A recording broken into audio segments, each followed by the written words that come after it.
ओम नमः सिद्धेभ्यः। आचार्य श्री वसुनंदी जी मुनिराज द्वारा विरचित श्री शीतलनाथ चरित नामक महाकाव्य चतुर्थ सर्ग।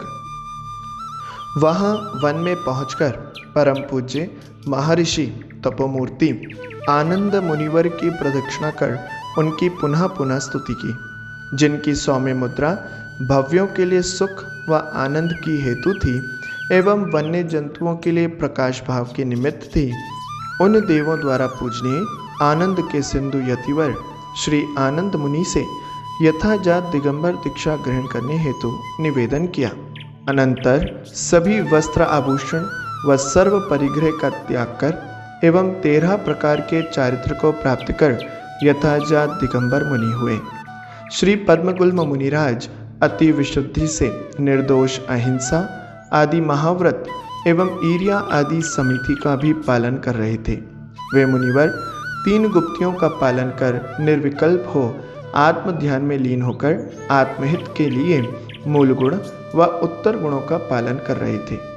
सम्यक ज्ञान की निरंतर वृद्धि करते हुए उन मुनिराज ने संयम से अनेक रिद्धियों को प्राप्त किया। भव्य जीवों के हित के लिए उनकी भावना अति विशुद्ध थी। भव्यों के कल्याण के लिए तीव्र संक्लेश युक्त दया भावों से तीर्थंकर नामक नाम कर्म की प्रकृति के बंध के योग्य उनके शुभ निर्मल परिणाम हुए। उन्होंने दर्शन विशुद्धि आदि 16 कर्ण भावनाएं भाई और कर्म क्षय के लिए उग्र उग्र तप किया।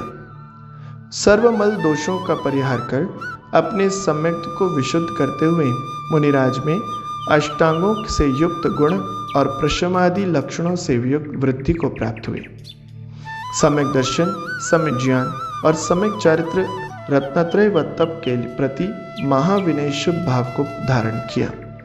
वे परस्पर में ऋषि यति के प्रति उपचार विनय से युक्त थे। विनय मोक्ष का द्वार है और यह सब अवगुणों का विनाशक भी है। इस भावना के फलस्वरूप वे सर्व गुणों को आकर्षित करने के लिए चुंबक के समान थे, अर्थात वे सर्व गुणों से परिपूरित थे। शुद्धात्म रस के आस्वादन के लिए वे सर्व अतिचारों से रहित देवों द्वारा पूज्य निर्दोष शील व्रत का पालन करते थे। तत्व चिंतन निज स्वभाव को प्राप्त करने के लिए मार्ग के समान है। तत्व चिंतन आत्मा का भोजन है। वे यतिवर अशुभ की निवृत्ति के लिए जिनागम के तत्वों में लीन रहते थे।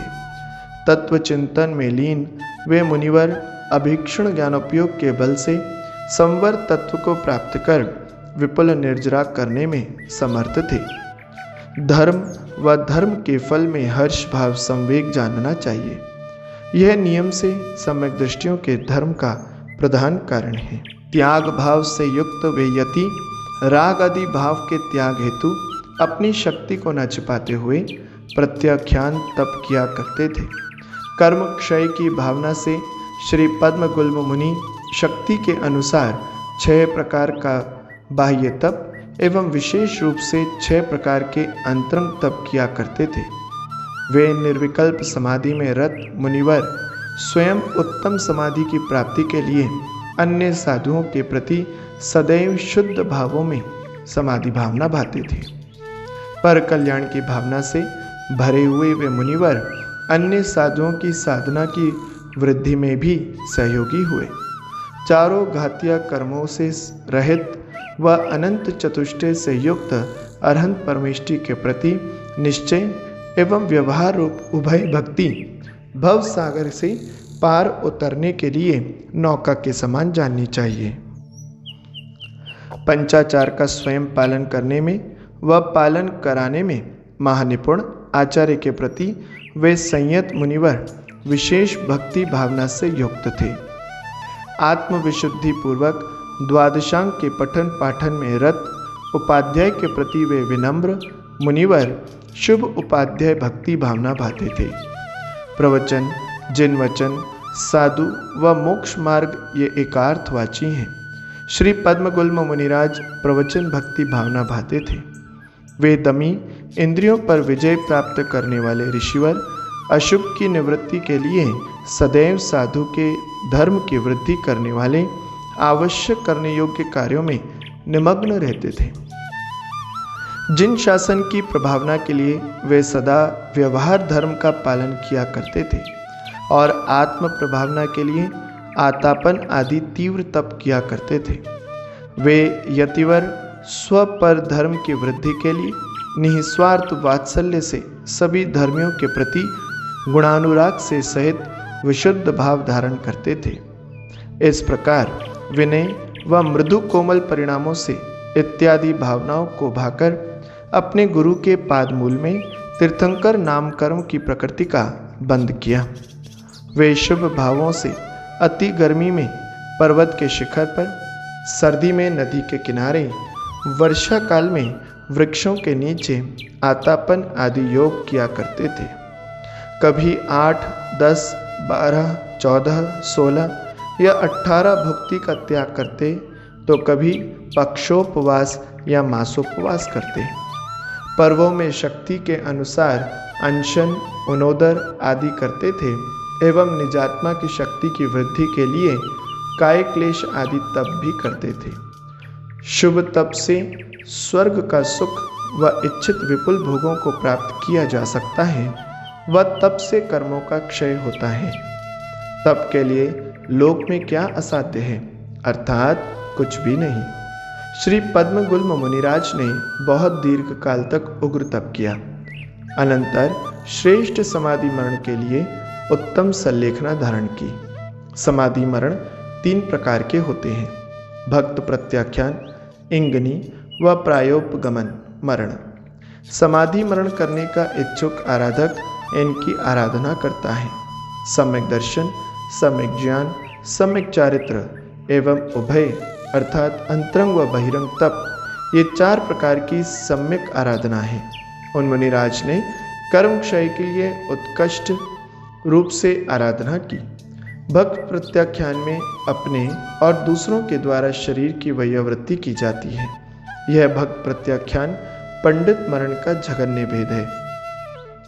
इंगनी मरण में अपने शरीर की वैयावृत्ति अपने द्वारा ही की जाती है, दूसरों के द्वारा नहीं।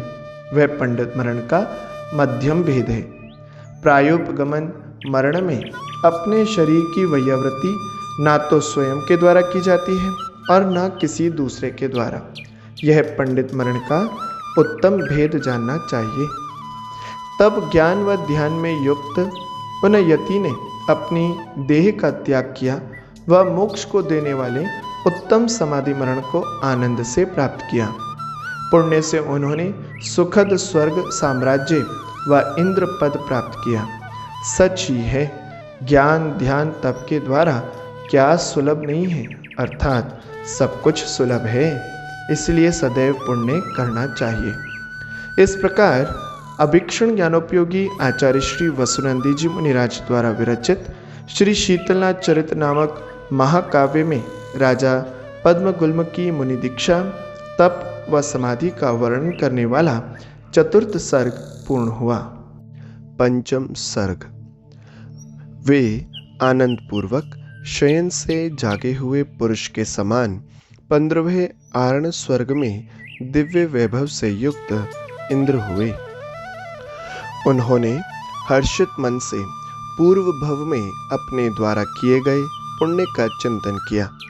पुनः अपने विमान में शक्ति पूर्वक जिन बिंब की अर्चना की व वंदना की, उस इंद्र का वैक्रिक शरीर धातु व उपधातुओं से रहित व निर्मल था।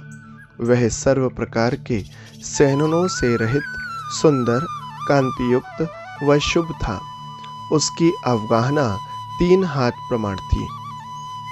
उस स्वर्ग में काय प्रविचार, स्पर्श, रूप व शब्द प्रविचार नहीं था, अर्थात वह मन से देवांगनाओं का स्मरण करने मात्र से संतुष्टि थी। वह इंद्र 22 पक्ष में एक बार श्वास लेता था। शुद्धा वेदनीय कर्म के उदय से 22,000 वर्ष में पुण्य के फलस्वरूप इंद्र के कंठ में स्वयं उत्कृष्ट अमृत झरता था। त्रियोग से भावों की विशुद्धि पूर्वक जिनेंद्र प्रभु की अर्चना करते हुए वीतरागी देवों की दिव्य उत्तम रत्नों से पूजा करते हुए जिन धर्म का पालन करते हुए जिनेंद्र प्रभु की दिव्य ध्वनि सुनते हुए यथाजात निर्ग्रंथ गुरुओं की आराधना करते हुए पर्वों में पंचमेरु नंदीश्वर आदि सर्व अकृत्रिम जनालयों की वंदना व उपासना करते हुए वह 22 सागर की आयु वाला इंद्र अपनी देवांगनाओं के साथ सुख व आनंद से दिव्य एवं उत्तम भोगों को भोग रहा था। विदेह क्षेत्र के तीर्थंकर की सभा में जंगम प्रतिमा के दर्शन का व उनके दिव्य ध्वनि के श्रवण का आनंद अवर्णनीय था। वहाँ कभी तत्व चर्चा के लिए धर्म सभा का आयोजन किया जाता था। अन्य देवों के प्रश्नों का उत्तर वह इंद्र दिया करता था। एक समय स्वर्ग की धर्म सभा में एक देव ने पूछा, हे देवराज, यथार्थ सुख क्या है? उत्तर देते हुए इंद्र ने कहा कि निराकुल कर्मों से विहीन व स्वभाव से उत्पन्न सुख ही यथार्थ सुख है। पुनः किसी अन्य देव ने पूछा, हे स्वामी, उस यथार्थ सुख को प्राप्त करने में कौन समर्थ है? इंद्र ने पुनः उत्तर दिया, कर्म भूमि में उत्पन्न संगी पंचेंद्रिय पुण्यवान जीव ही उस यथार्थ सुख को प्राप्त कर सकता है। एक देव ने पुनः पूछा, हे धर्म प्रिय नाथ, उस यथार्थ सुख को प्राप्त करने का क्या उपाय है? इंद्र ने कहा, रत्नत्रय ही उस यथार्थ सुख को प्राप्त करने का शाश्वत उपाय है। तभी एक देवांगना ने पूछा, हे प्राणनाथ, रत्नत्रय क्या है? इंद्र ने अति विनय भाव से हाथों को जोड़कर उत्तर दिया, यह 3 लोक में अति दुर्लभ, अति मूल्यवान व सुखद चेतना के रत्न हैं, सम्यक दर्शन, सम्यक ज्ञान और सम्यक चारित्र। पुनः किसी के द्वारा सम्यक्त का स्वरूप पूछने पर इंद्र ने कहा, परमार्थभूत सच्चे देव, सच्चे शास्त्र, निर्ग्रंथ गुरु व जिन धर्म पर श्रद्धान करना संसार का विच्छेद करने वाला सम्यक तो जानना चाहिए। जो भी जीव मोक्ष प्राप्त करता है वह निश्चय से सम्यक्त का ही महात्म्य जानो। जो जीव एक बार भी सम्यक्त को प्राप्त करता है वह अपने अनंत संसार को घटाकर उसे अर्ध पुद्गल परावर्तन काल प्रमाण मात्र कर लेता है। पुनः एक देवी ने सम्यक ज्ञान से स्वरूप के विषय में प्रश्न की तो इंद्र ने कहा कि सम्यक्त का अविनाभावी ज्ञान सम्यक ज्ञान जानना चाहिए।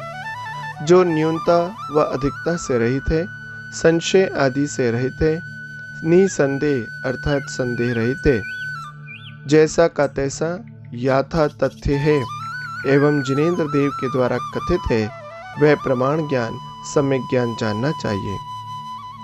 किसी अन्य के द्वारा चारित्र के विषय में पूछने पर इंद्र ने कहा कि तीनों योगों से पापों की निवृत्ति तथा शुभ में प्रवृत्ति व्यवहार चारित्र जानो एवं शुद्धात्मा में लीन निश्चय चारित्र है। जीव सम्यक चारित्र के बल से ही मोक्ष रूपी महल को प्राप्त करता है। पुनः किसी देव के द्वारा धर्म का स्वरूप पूछने पर इंद्र ने कहा कि सुख को करने वाला, दुख को हरने वाला व स्वसिद्धत्व का कारण धर्म है। एक देव के द्वारा धर्म के भेद पूछने पर इंद्र ने उत्तर दिया कि धर्म 2 प्रकार का है, सागार धर्म व अनगार धर्म। अणुव्रत रूप धर्म सागार या श्रावक धर्म कहा जाता है तथा महाव्रत रूप धर्म अनगार या श्रवण धर्म कहा जाता है। सागार धर्म निकट भव्यों के लिए परंपरा से मोक्ष का हेतु है एवं अनगार धर्म या जिनमुद्रा प्रत्यक्ष रूप से मोक्ष का हेतु है। सम्यक ज्ञान वृद्धि के लिए समय समय पर उन देव व देवांगनाओं के प्रश्नों के उत्तर वह इंद्र विनय भाव पूर्वक दिया करता था। इस प्रकार भक्ति, स्तुति, अर्चनादि कार्य पुण्य कार्यों को करते हुए पुण्य का फल भोगते हुए उस इंद्र का काल स्वर्ग में सुख पूर्वक व्यतीत हो रहा है। आयु के 6 माह शेष रहने पर उस इंद्र ने शुक्ल लेशिया के साथ मनुष्य आयु का बंध किया। तब सौदर्वेंद्र का सिंहासन कंपायमान हुआ। सिंहासन के कंपायमान होने पर इंद्र ने अपने अवधि ज्ञान से जाना कि 6 माह पश्चात आरणेन्द्र चित होकर जम्बूद्वीप के भरत क्षेत्र के आर्यखंड में लोक कल्याणकारक धर्म प्रवर्तक 10वें तीर्थंकर होंगे। तभी विशुद्ध आनंद से युक्त सौधर्म इंद्र ने कुबेर इंद्र को बुलाया एवं कहा कि अब स्वर्ग से श्री तीर्थंकर प्रभु अवतरित होंगे। सौधर्म इंद्र की आज्ञा से धनद कुबेर इंद्र ने स्वर्ग की अलकापुरी के समान मनोहर मलय देश की भद्देल नगरी का निर्माण किया। देव ने अंतर मुहूर्त में ही उस नगरी की रचना की। उस नगरी की चारों दिशाओं में एवं मध्य में पुण्य के भवन रूप 5 जिनालयों का भी निर्माण किया। 6 महीने बाद स्वर्ग से तीर्थंकर पर प्रभु अवतरित होंगे। अतः देवों ने आकाश से रत्नों की वृष्टि की, मानो कल्प वृक्षों द्वारा छोड़े गए पुष्पों की परंपरा ही हो। इस प्रकार 6 महीने के बाद भी 9 महीने तक निरंतर चारों संध्या काल में 3.5 करोड़ रत्नों की देवों द्वारा वर्षा होती रही। यह तीर्थंकर का महाप्रभाव था। वहां भद्देल नगरी का राजा द्रुराज था। वह कल्प वृक्ष के समान इच्छित फलदायक, अतिशय यशवान व शूर था।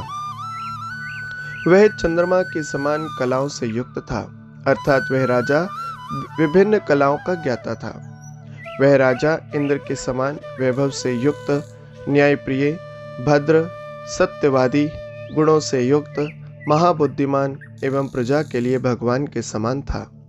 वहां महारानी सुनंदा धर्म से युक्त, मनोहर, बुद्धिमान, कल्याणकारी, पुण्यवान तथा सतीव की उत्कृष्ट सीमा थी। वह अति सौभाग्यशालिनी तथा अप्रतिम सुंदरता का खजाना थी। क्षमा, दया, वात्सल्य आदि गुण उनके परिवारी जन के समान थे। पुण्य रूप संपत्ति के स्वामी वे दंपत्ति अपने पुण्य व आनंद के साथ सरल व निराकुल चित्त से अपने काल व्यतीत कर रहे थे। यद्यपि उस समय वहां जन धर्म नहीं था, तथापि वह राजा द्रुरथ पूर्व संस्कार के वश से लोक के सर्व प्राणियों की कल्याण भावना से युक्त था। सबके उद्धार की भावना धारण करते हुए रानी सुनंदा भावना भाती थी कि अहिंसा धर्म का प्रवर्तन करने वाले किसी पुरुष का जन्म ले होना चाहिए। वे भावना भाती थी, हे भगवान, लोक में भ्रमित जनों को सम्यक मार्ग प्रदर्शित करने के लिए उत्कृष्ट करुणा से युक्त पुरुष का जन्म होना चाहिए। नियम से अतिशय पुण्यवानों में ही पुण्य की भावना होती है। पुण्य से हीन में पुण्य का भाव वैसे ही नहीं होता जैसे सूर्य के बिना उसकी किरणें नहीं होती। शुष्क नदी जल को प्राप्त कर इस प्रकार प्रतिभासित होती है जैसे मधुर ध्वनि कल कल करती हुई, हर्षपूर्वक नृत्य करती हुई, हंसती हुई। शुष्क नदी जल को प्राप्त कर इस प्रकार प्रतिभासित होती है जैसे मधुर ध्वनि कल कल करती हुई, हर्षपूर्वक नृत्य करती हुई, हंसती हुई अपने भावों को प्रकट कर रही हो। वह नदी समुद्र में मिलने, विशाल रूप व रत्नाकर होने पर एवं निज गर्भ में रत्नों को बसाने की तीव्र आकांक्षा से युक्त थी। उसी प्रकार महारानी सुनंदा लोक हित के लिए अपने गर्भ में आत्मा के गुण रूपी रत्नों से युक्त महापुरुष को धारण करने के लिए निर्मल भावना भाती थी। जीव जिस प्रकार नित्य चिंतन करता है उसी प्रकार का फल प्राप्त करता है। जो सदा सबका हित करता है, हित का चिंतन करता है, उसका हर काल व क्षेत्र में मंगल होता है। पाप से रहित मुनिराज ने कहा भी है कि भावना भवनाशिनी होती है। इस प्रकार अभीक्ष्ण ज्ञानोपयोगी आचार्य श्री वसुनंदी जी मुनिराज द्वारा विरचित श्री शीतलनाथ चरित नामक महाकाव्य में इंद्र के स्वर्ग का वैभव एवं जन्म से 6 माह पूर्व ही होने वाले उत्सव का वर्णन करने वाला 5वां सर्ग पूर्ण हुआ।